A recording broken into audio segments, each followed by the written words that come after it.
Le Rakshasa Virada. Comme Rama, Sita et Lakshman arrivaient à l'orée de la forêt d'Andakaranya, ils aperçurent un groupe de jolies chaumières habitées par des rishis. Entourés d'arbres fruitiers et résonnant du chant des oiseaux et de mantras védiques, l'ashram apaisait le mental de quiconque s'en approchait. Les alentours étaient parsemés d'herbes couchas et les cerfs et autres animaux sauvages parcouraient les environs sans crainte aucune. Rama et Lakshman desserrèrent les cordes de leurs arcs et pénétrèrent dans l'ermitage, où ils furent accueillis chaleureusement par les rishis qui les hébergèrent dans une de leurs huttes. Ils y passèrent la nuit et au petit matin reprirent leur marche pour pénétrer encore plus profondément dans la forêt. Rama allait devant, Sita derrière lui, tandis que Lakshman assurait l'arrière-garde. Soudain, un énorme et hideux Rakshasa apparaît devant eux. Vêtu d'une peau de tigre maculée de sang, il arbore des yeux caverneux, de longues dents pointues et un ventre protubérant. De sa lance pendent les têtes de 3 lions, 4 tigres, 2 loups, 10 cerfs et un éléphant, dégoulinantes de sang.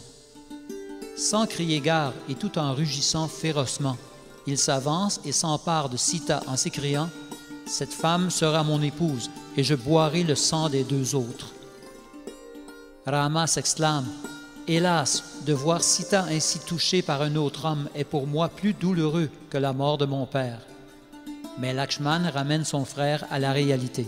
« Comment peux-tu rester là à te lamenter? Regarde-moi tuer ce Rakshasa et ainsi exprimer la colère envers Bharat que je retiens depuis si longtemps. » Le Rakshasa leur dit « Qui êtes-vous et pourquoi cette intrusion dans ma forêt? » Rama lui répond « Nous sommes 2 kshatriyas. Pourquoi nous empêches-tu de continuer notre route et pourquoi t'emparer de mon épouse? » Ce à quoi le Rakshasa rétorque « Mon nom est Virada. Satisfait de mon ascèse, Brahma me récompensa en m'immunisant contre la plupart des armes. C'est pourquoi je vous conseille de quitter les lieux et me laisser seul avec cette femme, sinon je me verrai dans l'obligation de vous tuer. » Sans perdre un instant, Rama et Lakshman se ruent sur le monstre, épée en main. Malgré tous leurs efforts, les 2 frères ne venaient pas à bout de Virada. Manifestant alors des pouvoirs surhumains, ils lui arrachent les 2 bras et le frappent avec leurs poings, mais le Rakshasa respirait toujours. Rama dit alors à Lakshman « Nous allons l'enterrer vivant. » Entendant ces paroles de Rama, Virada lui dit « Maintenant je sais qui vous êtes. En vérité, je suis un Gandharva. Parce que j'ai tenté de séduire une Apsara du nom de Ramba, je fus forcé par Kuvera d'emprunter la forme d'un Rakshasa jusqu'au jour où vous me libéreriez de cette malédiction. Enterrez-moi maintenant, puis rendez-vous à l'ashram du grand rishi Sarabanga, qui vit à une 20aine de kilomètres d'ici. Il vous sera d'une aide précieuse. » Pendant que Lakshman creusait la tombe du Rakshasa, Rama le neutralisait en plaçant son pied sur sa gorge. Ils jetèrent ensuite le démon dans le trou et le recouvrirent de pierres. Affranchi de la malédiction, le Rakshasa reprit son corps céleste et monta vers les planètes héléniques. Rama, Sita et Lakshman partirent ensuite en direction de l'ashram de Sarabanga, qui adressa cette requête à Rama. « L'heure est venue de quitter mon corps, et j'aimerais que tu m'accordes la faveur de le faire en ta présence. » Rama acquiesça d'un signe de tête. Sans plus attendre, Sarabanga prépara un feu et y versa du ghee pour l'alimenter. Puis, récitant des mantras, le sage entra dans le feu et son corps fut bientôt réduit en cendres. Enfin, il sortit des flammes, revêtant un corps étincelant de jeunesse, pour ensuite s'envoler vers Brahmaloka, où il fut accueilli par les habitants de cette planète.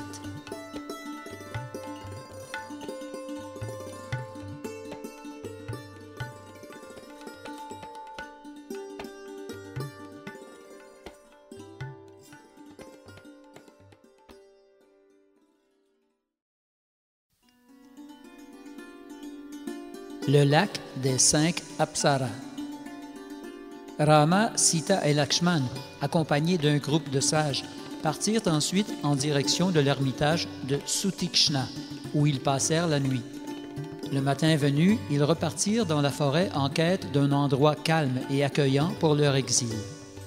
Ils arrivèrent bientôt près d'un beau grand lac, des eaux duquel émanaient des chants célestes. Un rishi du nom de Dharmabrita passait non loin, et Rama le pria d'élucider la provenance de ces voix mystérieuses. Ce lac, dit le rishi, est connu sous le nom de Panchapsara et est l'œuvre du sage Mandakarni. Il pratiqua l'ascèse autour de ce lac pendant 10 000 ans, et les Devas en vinrent à croire qu'il désirait s'approprier un de leurs postes. Ils envoyèrent donc 5 apsaras pour dévier le sage de sa méditation. Effectivement, Mandakarni tomba sous le charme des demoiselles édéniques et les épousa toutes. Puis, par la force de son ascèse, non seulement il créa un palais dans le fond du lac où il vit encore à ce jour avec ses 5 épouses célestes, mais il regagna aussi sa jeunesse perdue. Le son que tu entends est la musique de ces 5 apsaras. Rama, Sita et Lakshman continuèrent leur chemin, passant d'un ashram à l'autre dans la forêt d'Andakaranya. Ils pouvaient vivre 1 semaine, 1 mois ou même jusqu'à 1 année complète dans un ermitage. Ainsi, 10 ans s'écoulèrent sans que le moindre problème ne vienne perturber leur paix et leur bonheur. Après cette période, les 3 itinérants spirituels retournèrent vivre à l'ermitage du rishi Sutikshna. Or, un jour qu'ils discutaient avec Sutikshna, Rama lui dit « J'ai appris que le grand sage Agastya vit dans la forêt d'Andakaranya, mais je n'ai pu l'y trouver. J'aimerais lui rendre visite pour lui offrir mon respect et recevoir ses bénédictions. Peux-tu m'indiquer où se trouve son ashram? » Bienveillant, Sutikshna expliqua à Rama comment se rendre à l'ashram d'Agastya. Et sans plus attendre, Rama, Sita et Lakshman reprirent les sentiers de la forêt. Ils furent reçus par Agastya selon la forme. Après le repas, Agastya remit à Rama l'arc de Vishnu, construit par Vishvakarma, ainsi que 2 carquois inépuisables provenant d'Indra, une flèche infaillible et finalement une épée incrustée d'or, gracieuseté de Brahma. Puis, s'adressant à Sita, Agastya la loua en ces termes. « Tu as acquis une renommée éternelle en acceptant d'accompagner ton époux dans cette rude épreuve. Cela est d'autant plus méritoire que depuis le début des temps, la tendance d'une femme est d'aimer son époux dans la seule mesure de sa richesse. » Rama en profita pour demander à Agastya s'il connaissait un endroit où il pourrait vivre paisiblement avec son épouse et son frère. Après réflexion, le rishi lui recommanda Panchavati, près de la rivière Godavari, à quelques 25 kilomètres de là.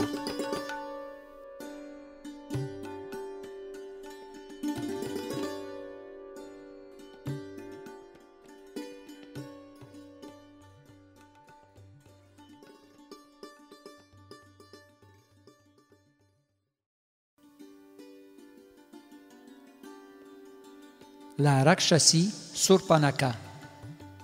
Sur le chemin de Panchavati, ils croisèrent Jatayu, un oiseau gigantesque, roi des vautours et neveu de Garuda, l'aigle géant qui porte Vishnu. Le prenant pour un Rakshasa, Rama le somma de s'identifier. Sur un ton amical, Jatayu répondit « Cher enfant, je fus un ami intime de ton père.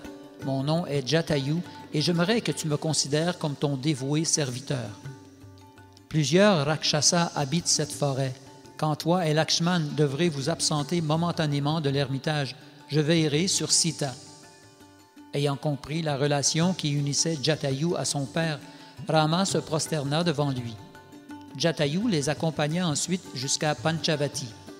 Arrivé à destination, Rama choisit un site pour y construire une chaumière. « Nous vivrons près de la rivière Godavari, dit-il. L'eau et la verdure y forment un ensemble des plus harmonieux. » Tout près se trouvait un lac parsemé de lotus roses et bleus. Le terrain était plat, offrant une vue complète des alentours. Les cris des cygnes et des paons égayaient l'atmosphère. La chaumière fut consacrée avec des offrandes de fleurs des champs. Puis les 3 exilés divins y entrèrent allègrement. À mesure que s'installait l'hiver, le soleil du matin semblait une caresse sur la peau des 3 résidents de la chaumière. Or, un beau matin, comme Rama et Lakshman revenaient de la rivière après s'y être baignés, une Rakshasi apparut soudain devant eux. La seule vue de Rama attisa le désir en son cœur. Avec son teint verdâtre et ses yeux semblables à des pétales de lotus, Rama semblait être le dieu de l'amour sous forme humaine. Or voilà, la Rakshasi était extrêmement laide, un ventre énorme, les seins tombants, les yeux déformés et les cheveux cuivrés. Le corps de Rama était jeune, musclé, arborant tous les signes de la royauté, tandis que le corps de la vieille Rakshasi inspirait le dégoût. Bien qu'elle fût capable de changer de forme à son gré, elle en oublia son pouvoir, obnubilée par la beauté de Rama. S'approchant de lui, elle dit « Mon beau, dis-moi qui tu es et pourquoi tu vis en ermite dans la forêt. Tu es vêtu comme un ascète et tes cheveux sont emmêlés, mais tu portes un arc et tu vis avec une femme. Pourquoi habiter cette région infestée de Rakshasa?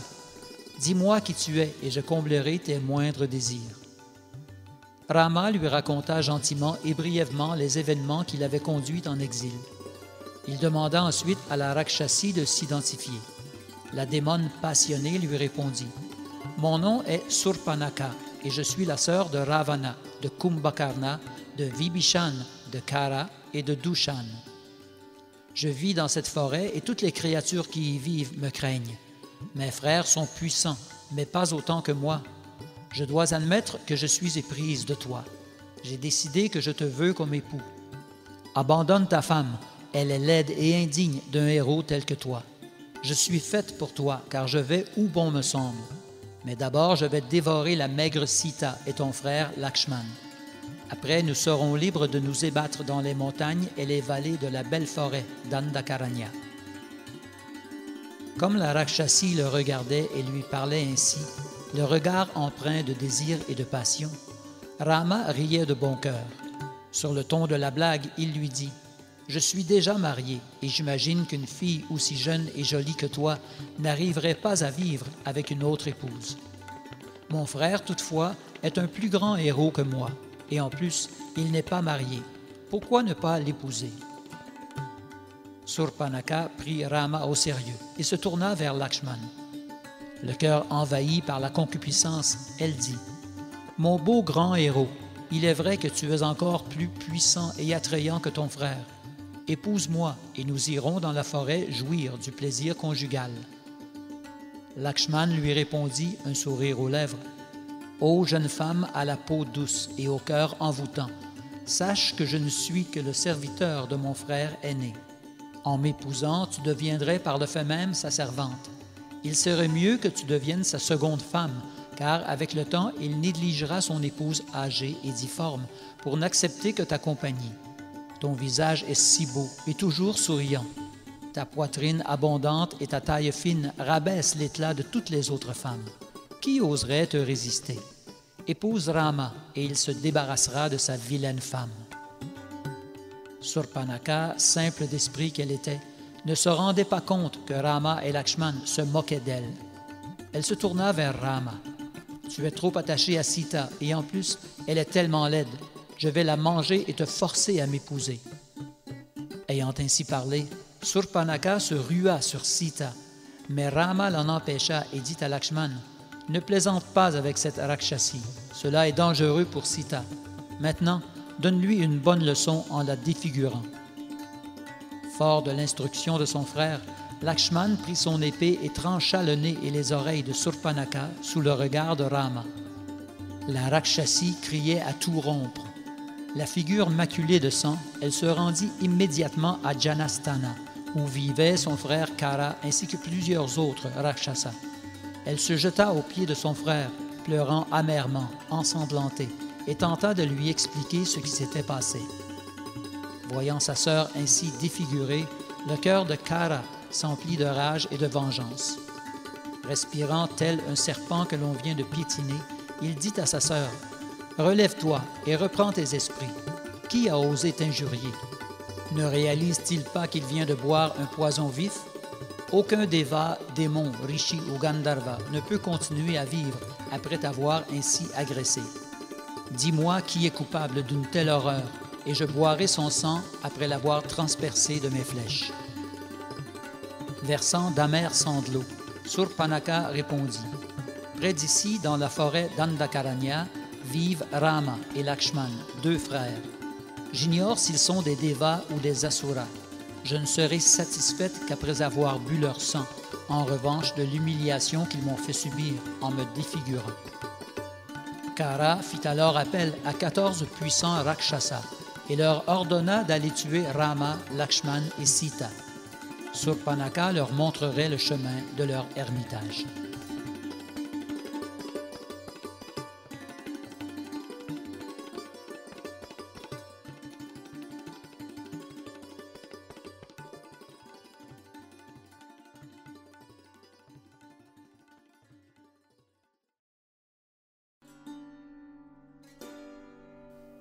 Rama affronte 14 000 Rakshasas. Comme les Rakshasas cannibales approchaient, Rama les aperçut et dit à Lakshman: « Reste dans la chaumière avec Sita pendant que je m'occupe de ces Rakshasas. » Puis, s'adressant aux Rakshasas, Rama leur dit: « Nous sommes venus dans cette forêt à la demande des rishis qui veulent que nous les protégions contre vos atrocités. Nous vivons modestement et ne consommons que fruits et racines.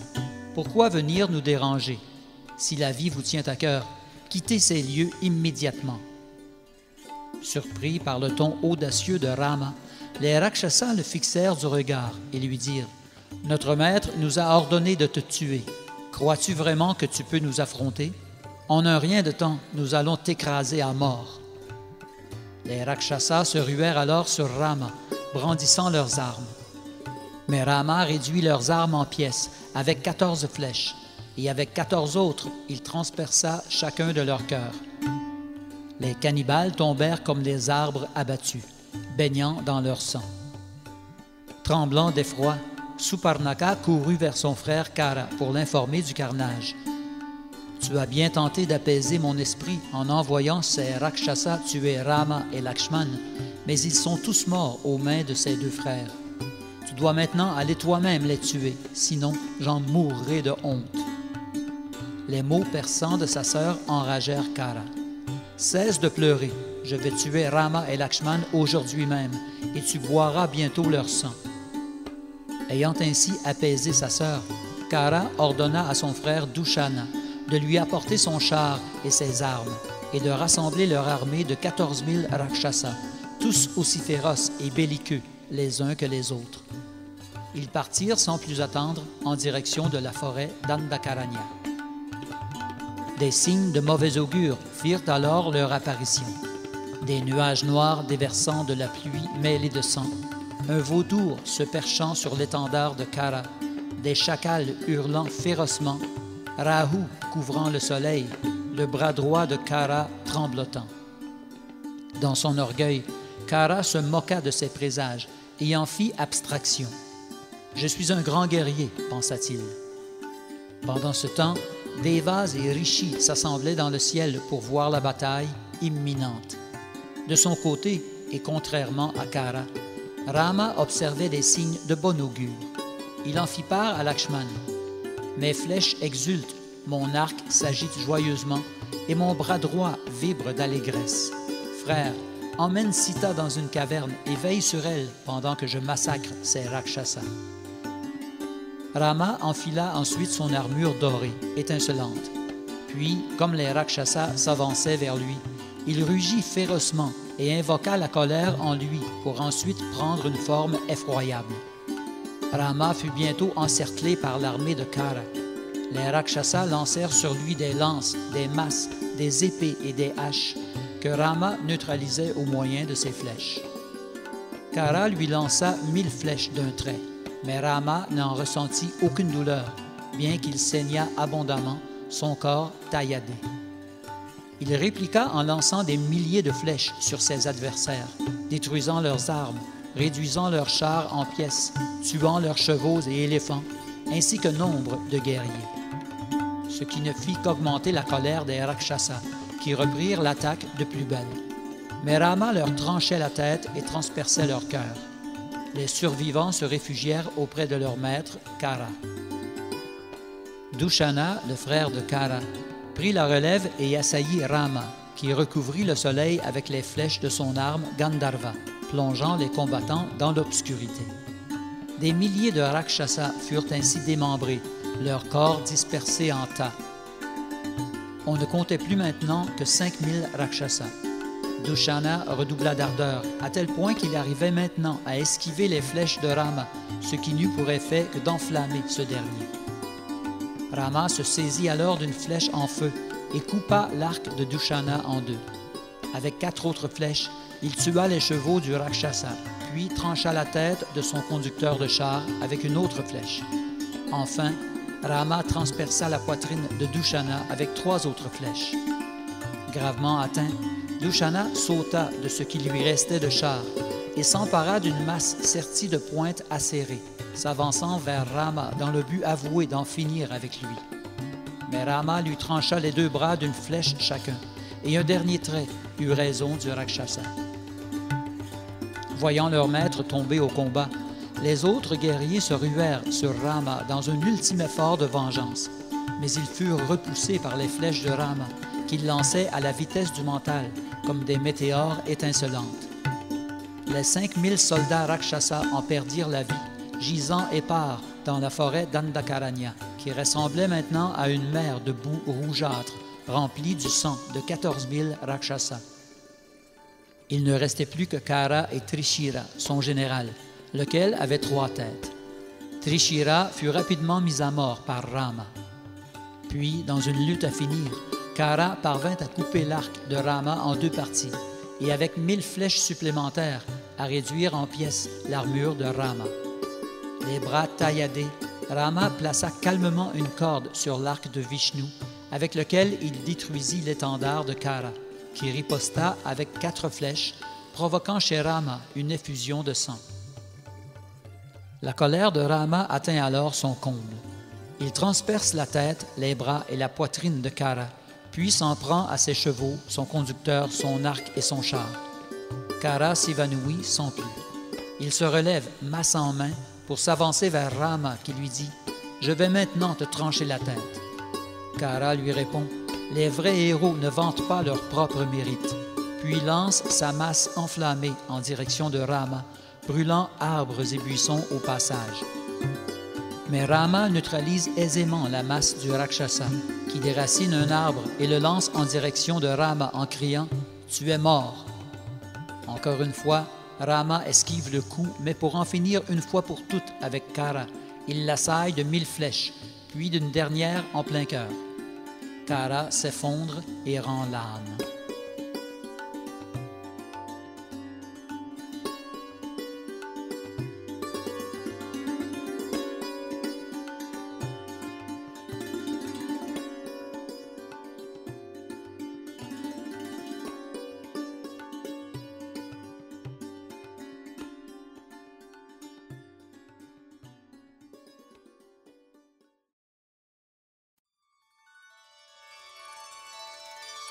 Ravana entend parler de Sita. Les Devas dans le ciel célébrèrent la victoire de Rama en battant leurs tambours et en faisant pleuvoir des fleurs sur leurs héros, qui, en si peu de temps, avaient eu raison de Kara et de son armée. Le calme revenu, Sita et Lakshman sortirent de la caverne où ils s'étaient réfugiés pour accourir vers Rama et l'étreindre de joie et d'affection.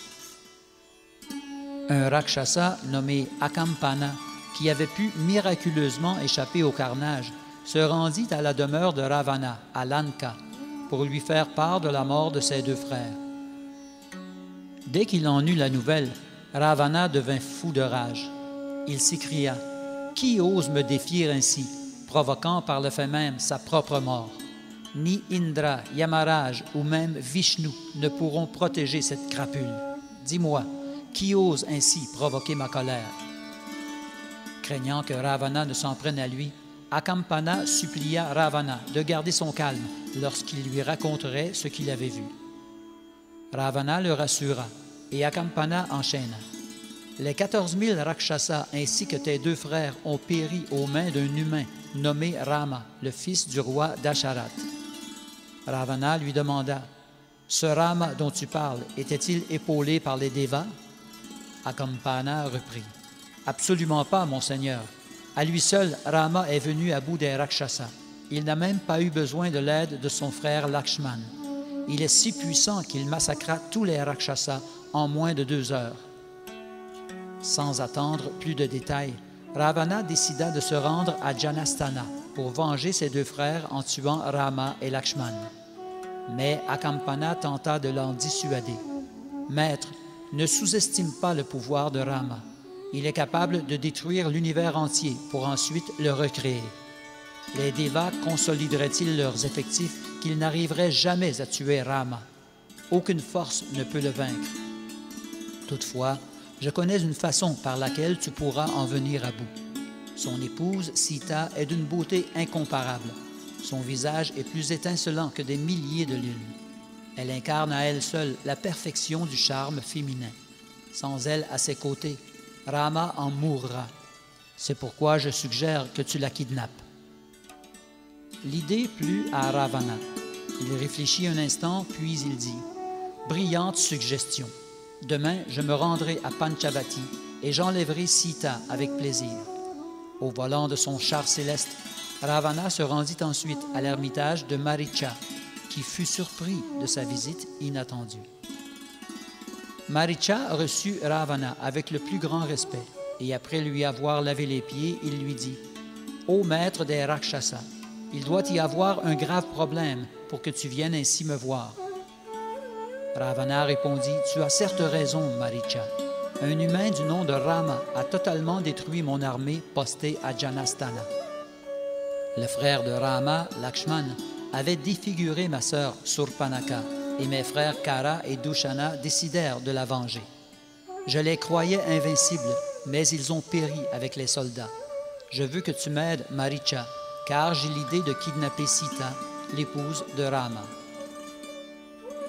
Traumatisé par la requête de son maître, Maricha lui répondit, « Quiconque t'a mis une telle idée en tête est définitivement ton pire ennemi.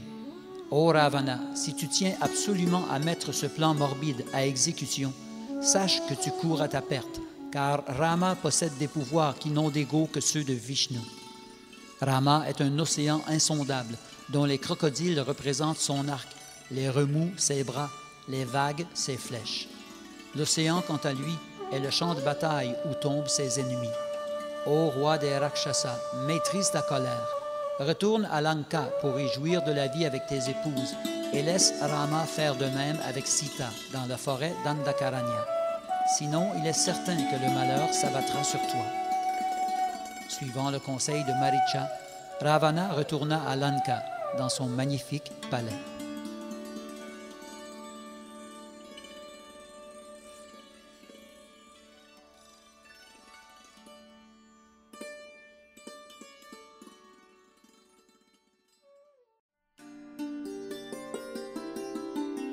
Surpanaka et Ravana.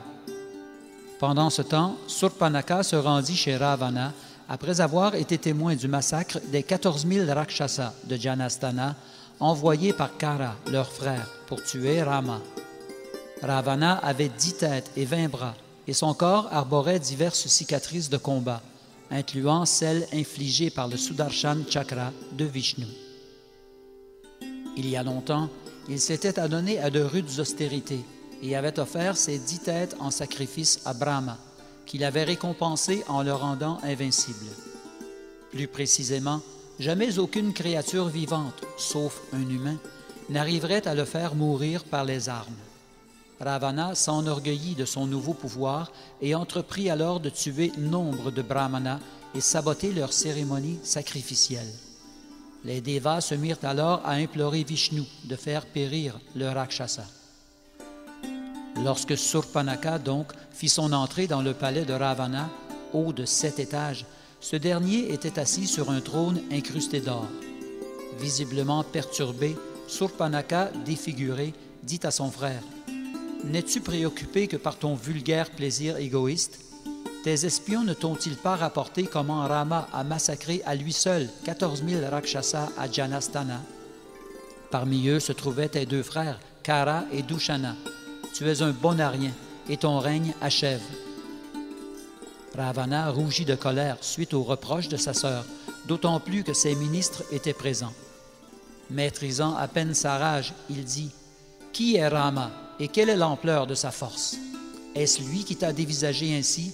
Parle, dis-moi tout. » Surpanaka répondit « Rama possède des bras longs et puissants, et ses yeux rappellent les pétales du lotus. Il ressemble en tout point au dieu de l'amour. Son teint est verdâtre et il est aussi robuste qu'un lion. Son arc resplendit comme l'arc-en-ciel, et ses flèches sont des serpents venimeux qu'il lance avec tant de rapidité qu'il est impossible de suivre les mouvements de ses bras. Il est vêtu de l'écorce des arbres et ses cheveux sont emmêlés, mais en réalité, il est le plus vaillant d'entre les kshatriyas. Tu aurais dû le voir tuer les Rakshasas à Janastana. Je suis certaine qu'il peut dévier le cours d'une rivière ou faire tomber les étoiles et les planètes. Rama a un jeune frère, Lakshman, et c'est lui qui m'a coupé le nez et les oreilles, sous l'ordre de son aîné. Son épouse, Sita, ressemble à la déesse de la fortune.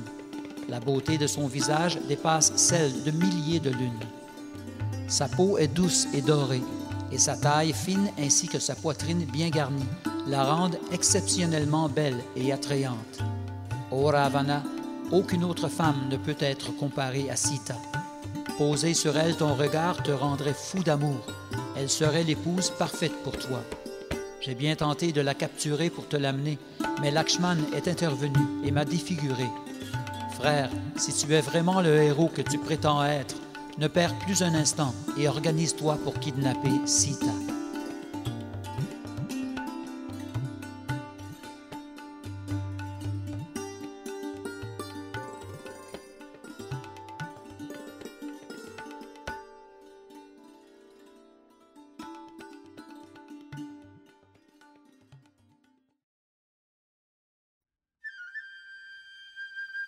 Ravana et Maricha.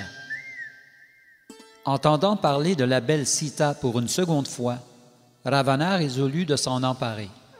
Il monta sur son char céleste et reprit le chemin de l'ashram de Maricha par-delà la mer. Vêtu tel un rishi, Maricha se livrait à l'ascèse. Il fut surpris de revoir Ravana en si peu de temps. Ravana lui en expliqua la raison. Après avoir eu vent du massacre des Rakshasas à Janastana aux mains de Rama, je n'endors plus la nuit. J'ai donc résolu de kidnapper Sita et j'ai besoin de ton aide pour y parvenir. Je veux que tu prennes la forme d'un cerf doré aux taches argentées. Rends-toi ensuite dans la forêt pour folâtrer devant Sita. Elle sera inévitablement captivée par ta beauté et voudra t'apprivoiser. Sautille frivolement devant elle pour attirer Rama dans les bois, et j'en profiterai alors pour kidnapper Sita et l'amener à Lanka. Rama sera ainsi affaibli par la disparition de son épouse, et il me sera facile de le tuer. Dès que Ravana prononça le nom de Rama, Maricha sentit la peur l'envahir. La bouche desséchée, les yeux hagards, il s'adressa à Ravana. « Maître, si tu tentes de mettre ton plan à exécution, tu seras la cause de la destruction non seulement de tous les Rakshasas, mais aussi de ton royaume de Lanka. Tu ne connais pas la force de Rama et la concupiscence te mènera à ta perte. Laisse-moi te raconter mon histoire. Auparavant, j'errais de par le monde, masse en main, fier de ma force surhumaine. Je m'alimentais de la chair des rishis de la forêt d'Andakaranya. Vishvamitra, l'un d'entre eux, se rendit chez le roi Dasharat pour lui demander l'aide de son fils Rama pour la protection de ses sacrifices védiques. Or, un jour que Rama surveillait l'aire sacrificielle, je me rendis sur les lieux dans l'intention de saboter la cérémonie. Mais j'ignorais la présence de Rama et il me projeta au beau milieu de l'océan avec une seule de ses flèches, avant de tuer les Rakshasas qui m'accompagnaient. Heureusement, je fus épargné, mais je n'étais pas encore guéri de mon orgueil. Je retournai alors dans la forêt d'Andakaranya sous la forme d'un cerf carnivore à la langue de feu, buvant le sang des rishis. Le destin fit que je revis Rama dans la forêt de Dandakaranya, accompagné cette fois-ci de Sita et de Lakshman.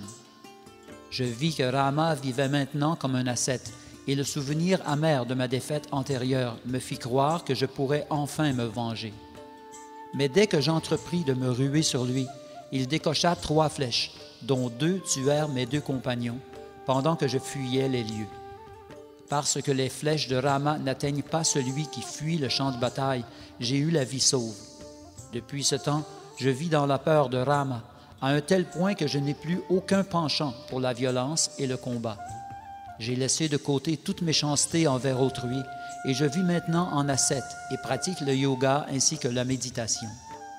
Mais je n'arrive toujours pas à calmer mon esprit, car à chaque fois que je vois un arbre, j'imagine qu'il s'agit de Rama vêtu de son écorce.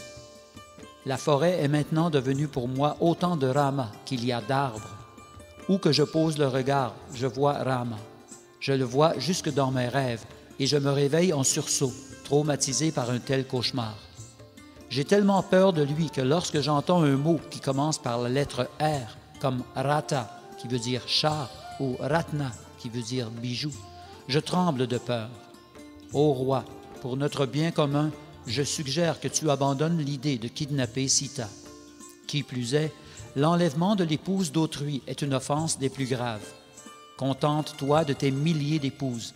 Épargne ta dignité, ta fortune, ton royaume et ta vie. Après s'être astreint à ce discours de Maricha, Ravana parla à son tour. Maintenant, toi, tu vas m'écouter, Maricha. Je ne suis pas venu te demander ton avis. Je suis venu pour que tu m'aides à kidnapper Sita. En tant que ministre, tu ne dois donner ton avis que sur demande. Pour le reste, obéis sans discuter. Dorénavant, plus rien ni personne ne me fera changer d'idée. Je veux que tu prennes la forme d'un cerf pour charmer Sita. Inévitablement, elle demandera à Rama de te capturer et ton rôle sera de faire en sorte qu'il te suive dans la forêt. Puis tu crieras « Ô Sita, ô Lakshman » en imitant la voix de Rama. Lakshman se fera alors un devoir d'aller au secours de son frère et j'en profiterai pour enlever Sita. Et comme gage de ma gratitude, je te donnerai la moitié de mon royaume. Dans le cas où tu refuserais, je te tuerai sans plus attendre.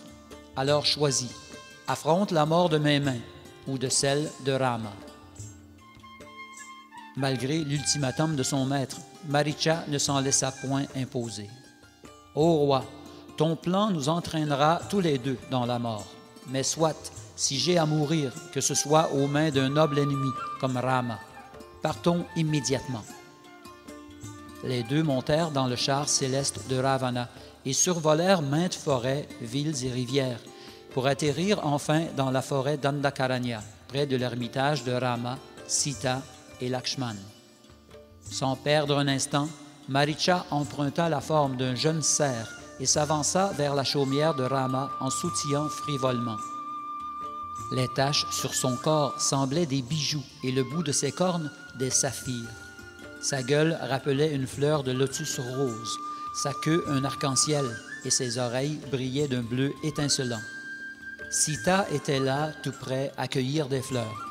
Pour attirer son attention, Maricha, sous la forme du cerf, sautait et courait, effleurant les arbres au passage.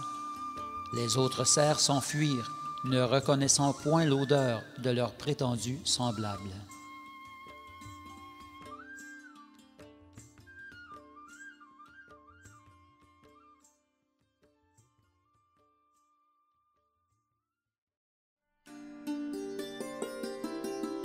Sita et le cerf. Le cerf maléfique s'approcha de Sita et fit quelques bonds devant elle, ce qui la captiva au plus haut point. Elle tomba sous son charme. « Ô Rama, ô Lakshman, venez ici tout de suite. » Elle était là, le regard fixe, admirant le faux animal. Mais Lakshman exprima un doute. C'est sûrement un truc de Maricha. Ce Rakshasa est passé maître dans l'art de prendre des formes d'animaux pour attaquer les rois qui viennent chasser dans la forêt. Lakshman avait à peine terminé de parler que Sita l'interrompit en s'adressant à son époux. « Ô Rama, capture ce magnifique cerf, je t'en prie. Il me tiendra compagnie et me fera oublier cette morne existence dans la forêt. Je l'amènerai avec moi quand nous retournerons à Ayodhya. » Bharat et nos mères vont sûrement l'adorer. Je t'en supplie, Rama, je suis envoûté par cet animal. Je le veux à mes côtés. » Rama se réjouissait à l'idée de pouvoir combler Sita, et lui-même fut captivé par la beauté mystérieuse du cerf. Il dit à Lakshman, « Sita est séduite par le cerf, je vais le lui ramener. » Même dans les jardins édéniques, on ne trouve pas un cerf de cette beauté.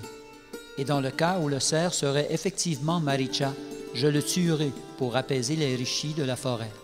Frère, reste ici avec Sita, veille sur elle avec ton arc jusqu'à mon retour. Rama prit une épée, un arc et 2 carquois, tandis que Maricha en profitait pour disparaître de sa vue. Comme Rama entrait dans la forêt, le cerf réapparut, courant çà et là, regardant derrière lui. Il s'approchait parfois de Rama, comme pour lui faciliter la tâche de le capturer, mais il disparaissait au moment crucial. C'est ainsi que Maricha conduisit Rama loin de sa chaumière. Les mouvements inattendus de l'animal déroutèrent Rama et le frustrèrent. Il se reposa sous un arbre pour reprendre des forces et le cerf réapparut. Or, comme Rama se levait pour le capturer, le cerf devint mystérieusement invisible. Frustré, il abandonna l'idée de le capturer vivant. Lorsqu'il revit le cerf après un moment, il posa sur son arc une des flèches de feu de Brahma et la lança vers le cerf, qui tenta de l'esquiver en sautant dans les airs, mais il fut atteint droit au cœur. En tombant au sol mortellement blessé, Maricha reprit sa forme originelle de Rakshasa. Puis, se souvenant in extremis de la consigne de Ravana, il lança un grand cri de détresse en imitant la voix de Rama. « Ô Sita, ô Lakshman !»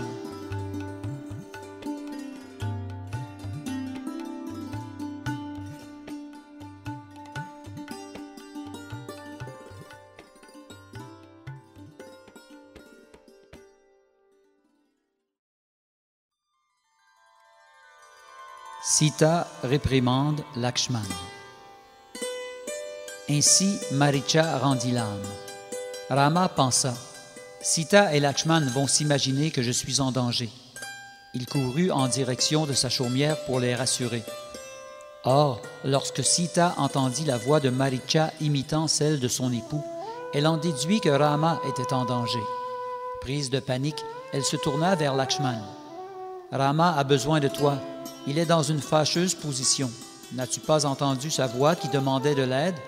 Oh Lakshman, mon cœur palpite et j'ai du mal à respirer.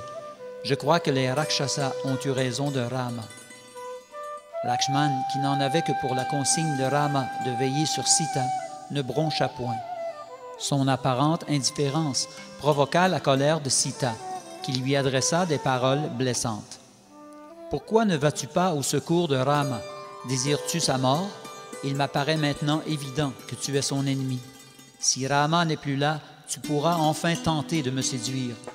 Je comprends maintenant que c'est là ton désir. Sinon, tu courrais le secourir. Allez, remue-toi. Ma vie et ma sécurité n'ont plus aucune valeur tant que mon époux est en danger. » Sita sanglotait et tremblait d'effroi.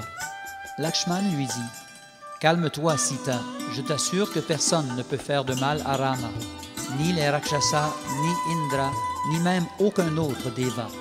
Je suis convaincu que la voix était une illusion créée par Maricha pour nous effrayer. Rama m'a ordonné de te protéger. Je dois donc lui obéir et rester ici. » Les paroles de Lakshman furent prononcées pour rassurer Sita, mais l'effet contraire se produisit. Sa colère monta d'un cran et son regard s'enflamma. Dans un élan de délire, elle dit à Lakshman, « Tu devrais avoir honte de profiter ainsi de la malchance de Rama. Pourquoi me parles-tu sur un ton si décontracté?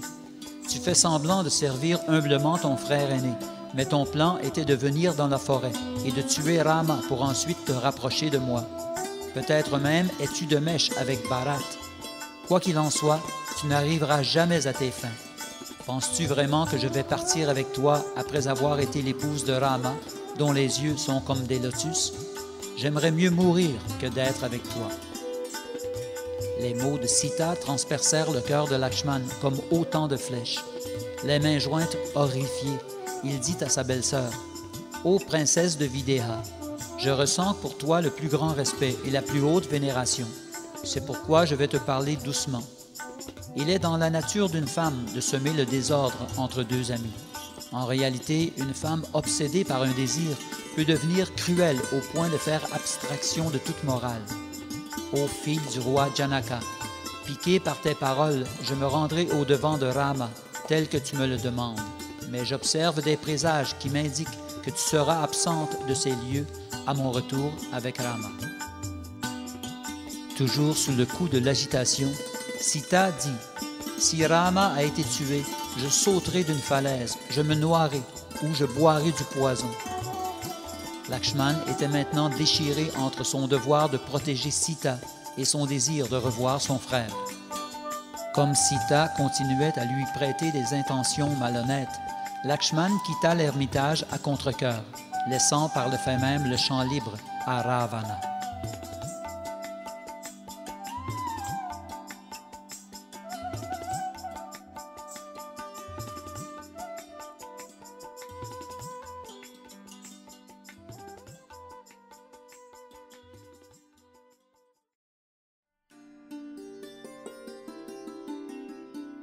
Ravana kidnappe Sita.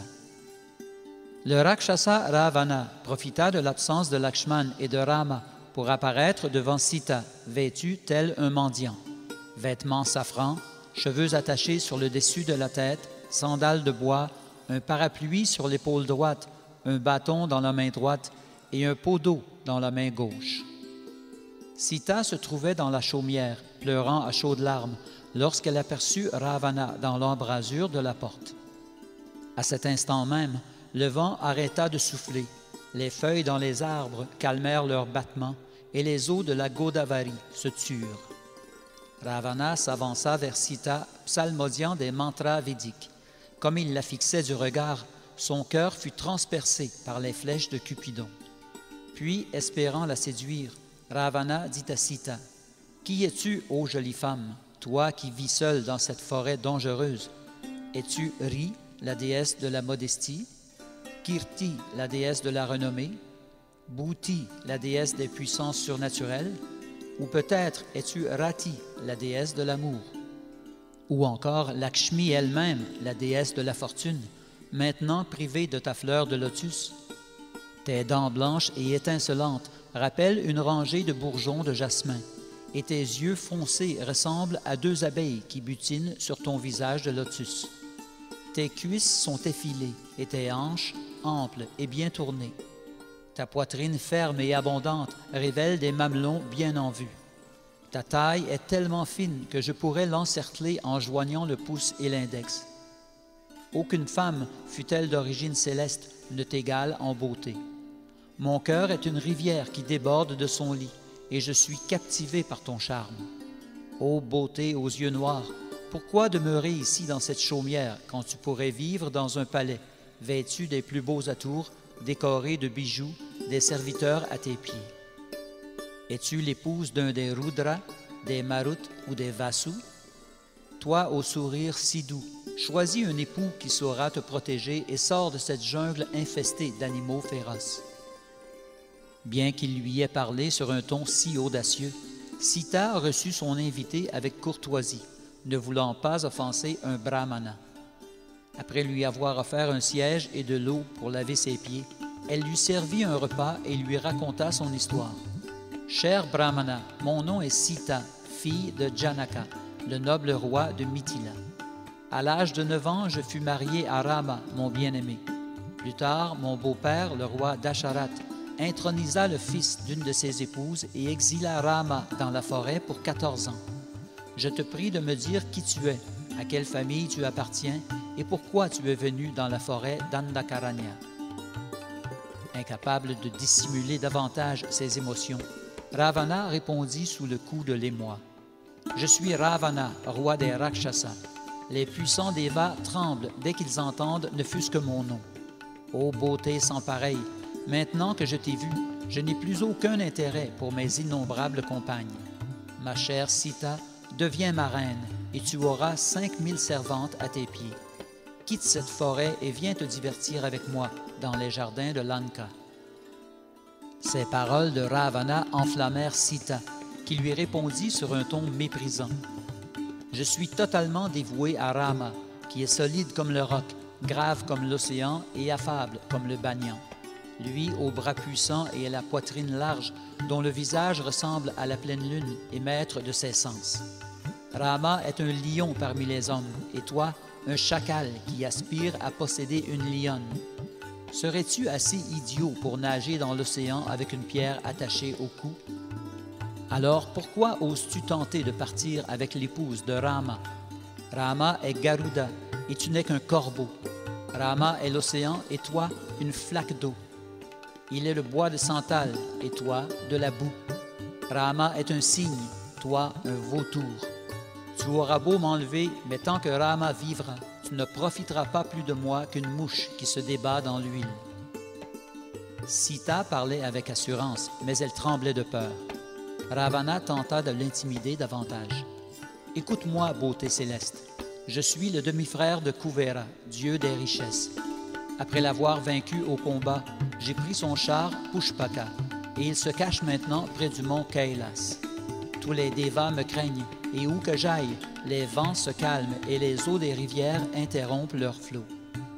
Oublie donc Rama, il n'est qu'un humain voué à la mort. Viens avec moi et jouis des plaisirs helléniques. Je te désire passionnément. Ne me déçois point. » Sita lui répondit, « Si tu es vraiment le frère de Kuvera, pourquoi tes intentions sont-elles si malhonnêtes? Les ravisseurs de l'épouse d'Indra, peut-être s'en tireront-ils, mais la mort attend quiconque tentera d'abuser de moi. » Ravana perdit soudain patience. Dans une crise de rage, il reprit sa forme de Rakshasa, avec ses 10 têtes, ses 20 bras et ses dents acérées. Il dit, « Si tu désires un époux dont la renommée s'étend partout dans les 3 mondes, alors viens avec moi. Jamais tu ne le regretteras. Pourquoi éprouves-tu tant d'affection pour un homme qui vit en exil? » Sans attendre, Ravana, de sa main gauche, saisit Sita par les cheveux et de la droite l'empoigna pour la placer dans ses bras pendant que son char doré apparaissait devant lui. Montant à bord du char avec Sita, Ravana s'éleva vers le ciel. Sita criait à tout rompre, « Rama, Rama, au secours, viens me délivrer des bras de ce démon. »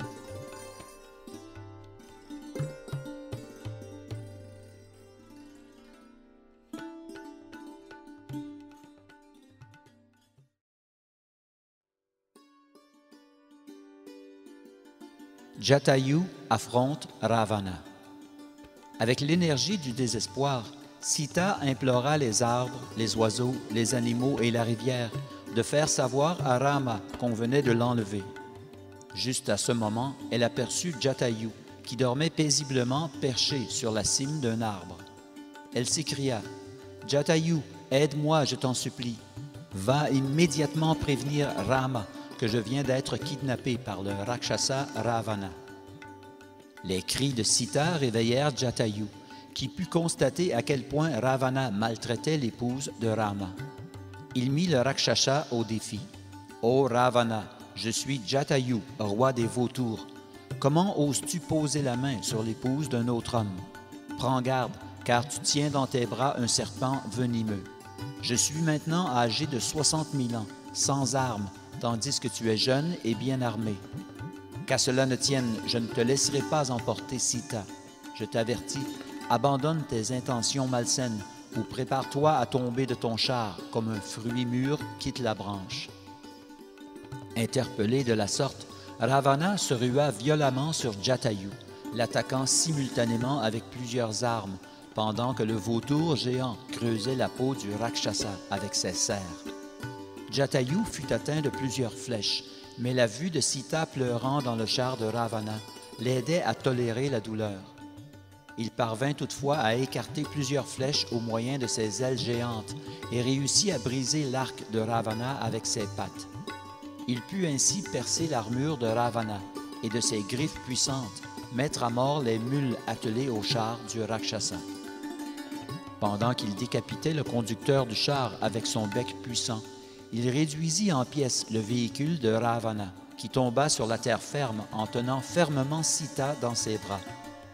Tous les êtres qui témoignèrent de la vaillance de Jatayu l'applaudirent chaleureusement. Mais les années pesaient sur Jatayu, et bientôt il s'épuisa. Ravana s'éleva dans le ciel, tenant Sita d'une main et une épée de l'autre. Jatayu plongea sur le dos de Ravana, lui tirant les cheveux avec force. Le Rakshasa tenta de frapper le vautour du revers de la main, tout en tenant Sita bien serrée contre sa cuisse gauche, mais sans succès. Jatayu déchira les 10 bras gauches de Ravana avec son bec puissant, mais les bras se régénérèrent dans l'instant. Puis, délaissant Sita, Ravana se mit à tabasser Jatayu avec ses poings et ses pieds. La bataille dura ainsi près d'1 heure. Finalement, Ravana sortit son épée et trancha les ailes et les pieds de Jatayu, le blessant mortellement. Grandement affligé, Sita se rua au chevet de Jatayu pour l'étreindre, les larmes aux yeux. Mais Ravana saisit Sita par les cheveux et l'entraîna au loin, pendant que, complètement désespérée, elle s'écriait « Rama, Rama ». Les cris de détresse de Sita causèrent un dérèglement de l'univers. L'obscurité envahit l'espace. Par empathie pour Sita, le vent cessa de souffler et le soleil atténua son éclat. Mais Brahma, qui observait de loin la situation, savait que Ravana venait de signer son arrêt de mort en kidnappant Sita. Ce n'était qu'une question de temps.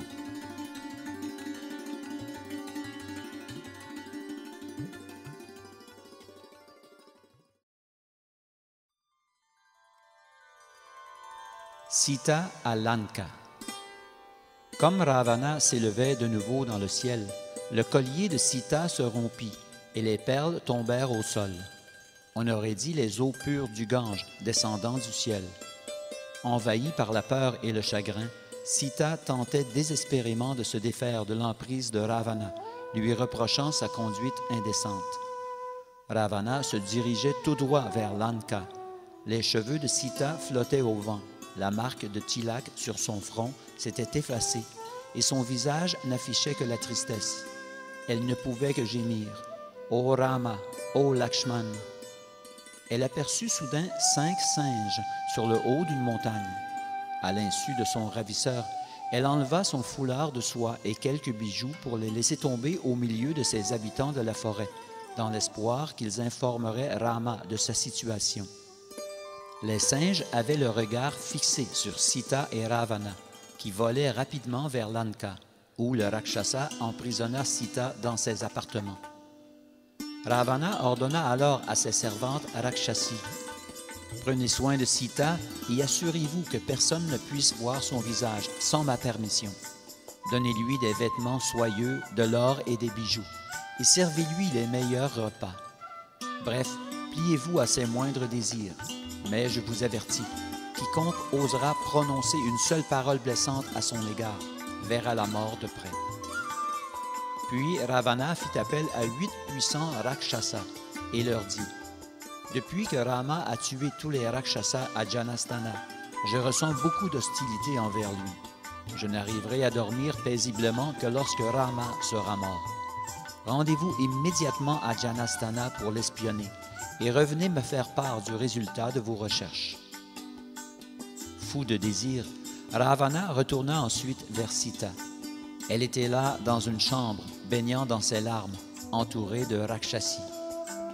Contre son gré, elle accompagna Ravana pour une visite de son palais, qui ressemblait en tout point aux résidences des Devas, remplies de serviteurs prêts à combler le moindre désir du maître. Plusieurs pièces contenaient des cages remplies d'oiseaux exotiques, et les murs étaient ornés de motifs faits de bijoux et de pierres précieuses. Les canapés étaient d'ivoire incrustés d'or. Des musiciens égayaient l'atmosphère avec de douces mélodies, et les jardins étaient parsemés de fontaines remplies de fleurs de lotus. Dans les différentes pièces, spacieuses et bien aménagées, se trouvaient des milliers de femmes décorées de bijoux d'une valeur inestimable.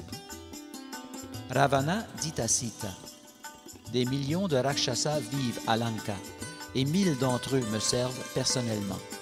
Sois sage, ma belle Sita, et comble mon désir le plus précieux en devenant ma reine principale. Tu régneras sur le royaume. Je suis transporté d'amour pour toi, et désormais je n'aurai de temps que pour toi. Oublie Rama et unissons nos destins. Sita couvrit son visage de lune et pleura doucement. Ravana enchaîna. Ne crains pas que notre union aille à l'encontre des principes religieux.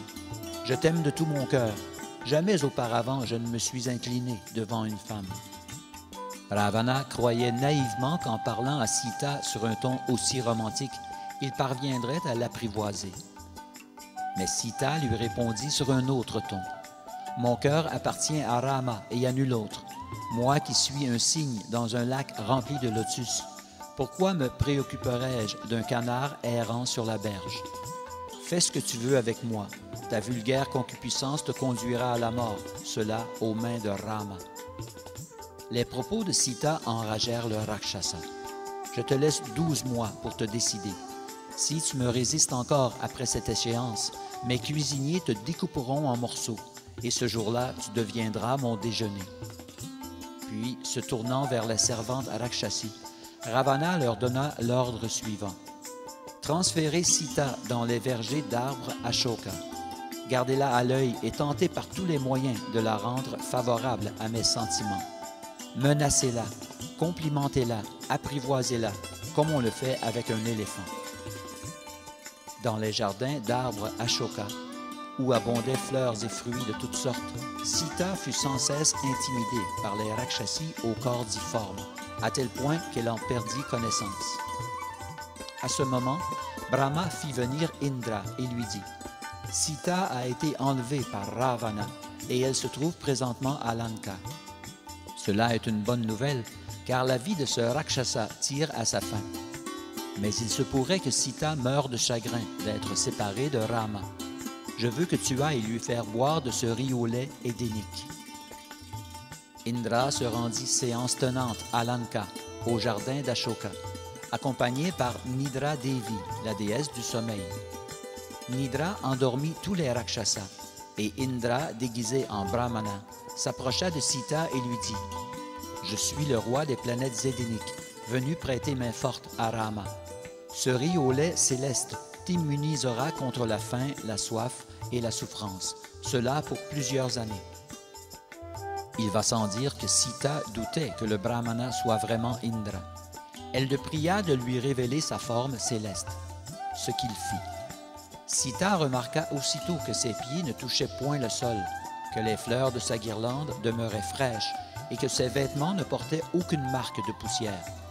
Elle fut alors convaincue de l'identité d'Indra et accepta de boire le riz au lait. Mais avant, elle offrit une prière à Rama pour qu'il l'accepte d'abord. Dès qu'elle eut avalé l'élixir, Sita fut affranchie de toute misère corporelle. Indra et Nidra Devi quittèrent les lieux, leur mission menée à bien.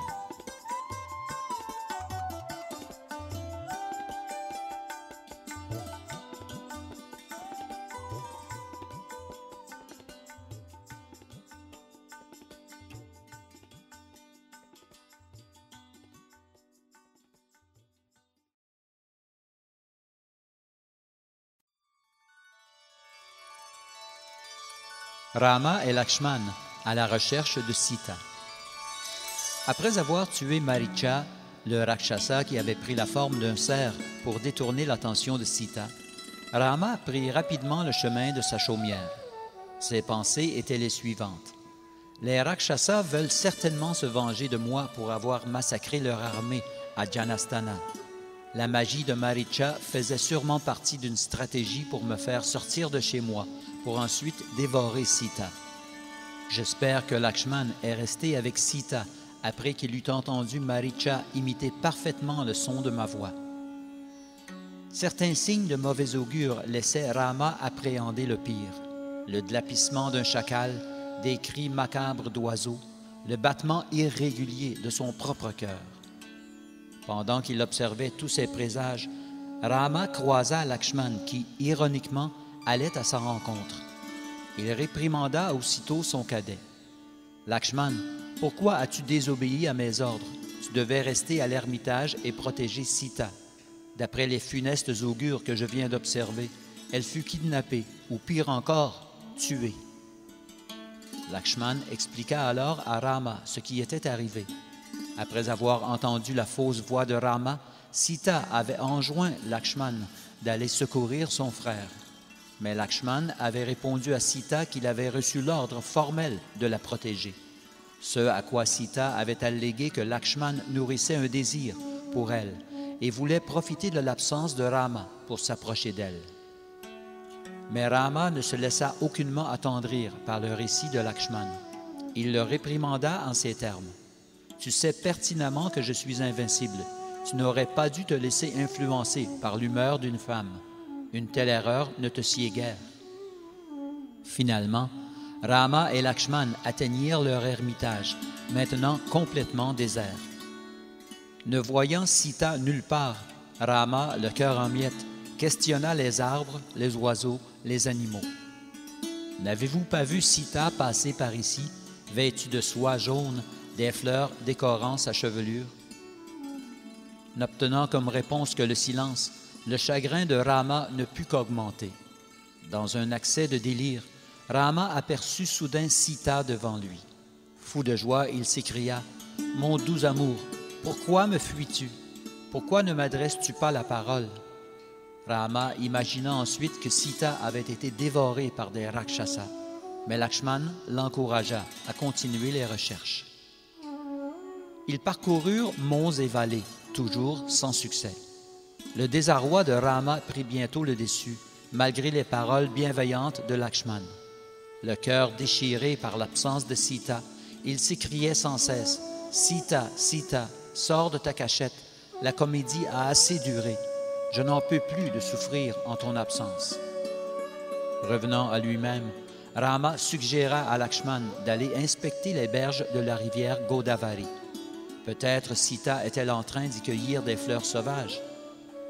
Voyant que Lakshman revenait de la rivière sans Sita, Rama s'y rendit personnellement et demanda aux arbres et aux animaux s'ils avaient vu Sita passer par ce sentier. Mais les créatures de la forêt n'osaient répondre à Rama, craignant des représailles de la part de Ravana. Rama aperçut soudain des cerfs qui le fixaient du regard, comme s'ils avaient un message pour lui. Il tenta de lire dans leurs pensées, soutenant lui aussi leur regard. Les cerfs tournèrent alors leur tête vers le sud, en regardant le ciel, suggérant par ce geste que Sita avait été transportée dans cette direction et par voie céleste. Lakshman comprit le message des cerfs et suggéra qu'ils partent vers le sud, dans l'espoir d'y trouver un indice. Après avoir marché un certain temps, ils trouvèrent des fleurs éparses dans le sentier. Rama reconnut les fleurs qu'il avait offertes à Sita le jour de l'enlèvement. Rama interrogea la montagne, mais n'obtint comme réponse, encore une fois, que le silence.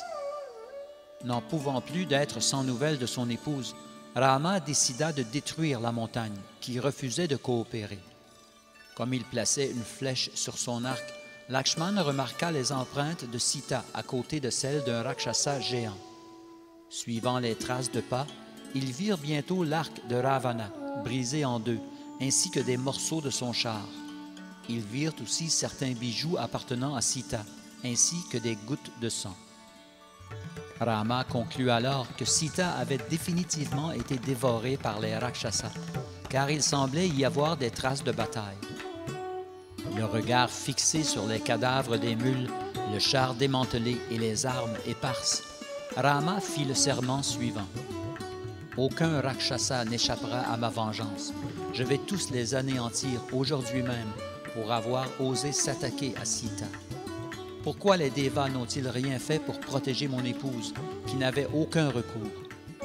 Je vais détruire l'univers entier si les Devas ne m'amènent pas Sita immédiatement. » Les yeux de Rama s'enflammèrent alors de rage.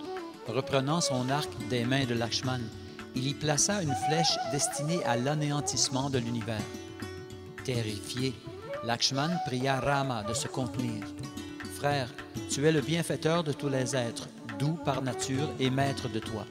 Je t'en prie, retiens ta colère et n'agis pas sous le coup de l'impulsion. Il me semble qu'un seul Rakshasa était impliqué dans la bataille, car je ne vois les restes que d'un seul char. Continuons à chercher Sita. Dans le cas où nous ne la trouverions pas, tu agiras alors à ta guise. Mais pour l'instant, essaie de faire preuve de tolérance, car la souffrance est inévitable en ce monde. Tu dois montrer l'exemple aux gens du commun. Détruire l'univers ne servira à rien. Concentre-toi sur l'ennemi. » Tout en parlant à son frère, Lakshman lui massait les pieds affectueusement. Rama enleva la flèche de son arc et les deux frères poursuivirent leurs recherches dans la région de Janastana.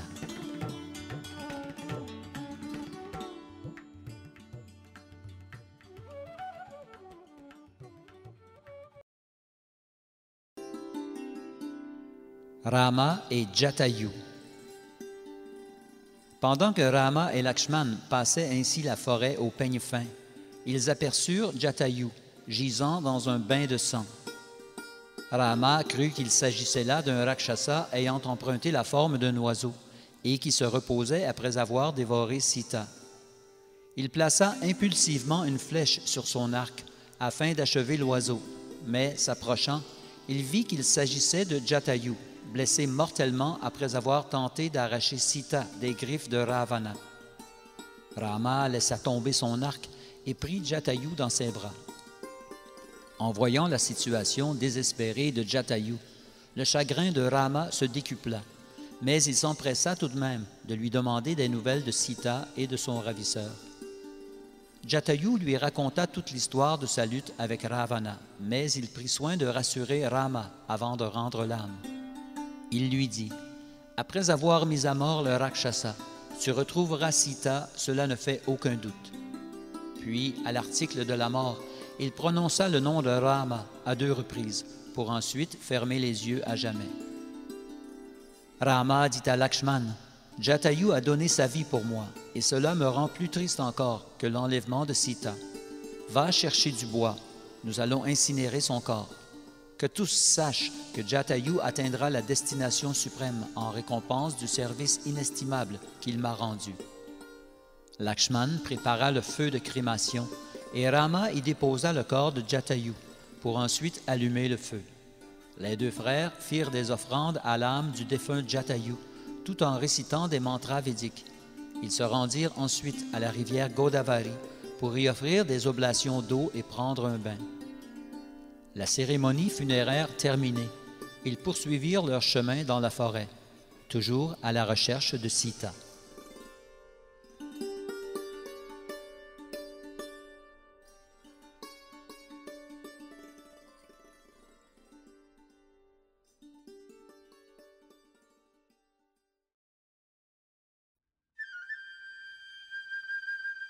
Le Rakshasa Kadamba. Ils rencontrèrent bientôt un Rakshasa d'une forme assez inusitée. Il n'avait ni tête, ni cou, ni jambes.